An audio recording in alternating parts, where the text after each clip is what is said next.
کوئی ساتھی نہ جائے. میں آپ کو زیادہ ٹائم نہیں لینا چاہتا. 3 اشعار عظمت قرآن کے حوالے سے سماعت فرمائیے. محبت سے کہہ دیجئے سبحان اللہ.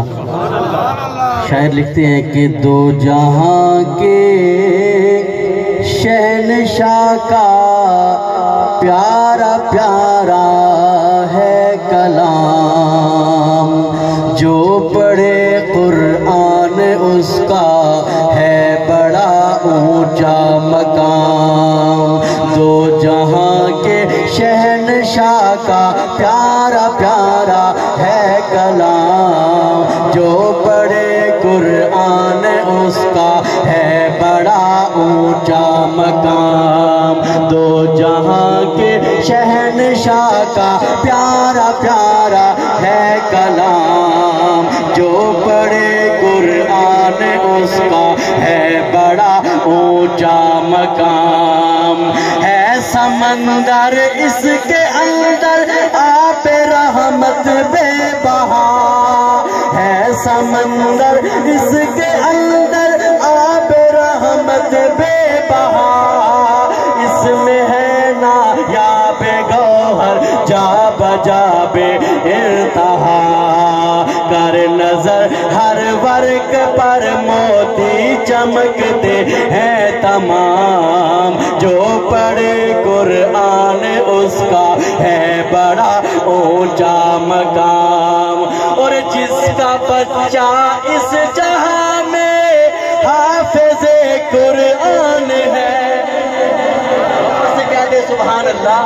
اللہ پاک ہم سب کی اولاد کو حافظ قرآن بنائے. جس کا بچہ اس جہاں میں حافظ قرآن ہے.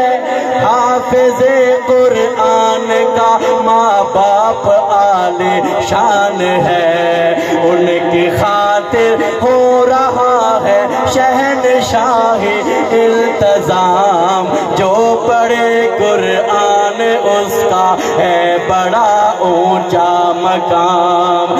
جو بھی اس قرآن کا ایک حرف پڑھتا ہے جناب, بال یقین 10 نیکیوں کا اس کو ملتا ہے ثواب. یہ ہمیں فرما گئے ہیں سید خیر الانام. جو پڑھے قرآن اس کا ہے بڑا اونچا مقام. دو جہاں کے شہنشاہ کا پیارا پیارا ہے کلام. جو پڑھے قرآن اس کا ہے بڑا اونچا مقام. ایمان والے ہو, کلام بہت لمبا ہے. اختصار کے ساتھ آخری شعر سماعت کیجئے. یہ کلام لکھا ہے شاعر اسلام محترم جناب عبدالکریم خاکی صاحب ملتان والے سب کہہ دے رحمت اللہ علیہ. انہوں نے لکھا ہے. اللہ تعالیٰ ہم سب کو قرآن کی تلاوت کرنے کی توفیق عطا فرمائے. خاکی صاحب لکھتے ہیں کہ تو بھی کر خاکی تلاوت روز اس قرآن کی. ہاں تو بھی کر خاکی تلاوت روز اس قرآن کی. ہوگی جنت میں زیارت پھر تجھے رحمان کے. ہوگی جنت میں زیارت پھر تجھے رحمان کے. مالک ارض و سما کے سامنے ہوگا قیام. جو پڑھے قرآن اس کا ہے بڑا اونچا مقام.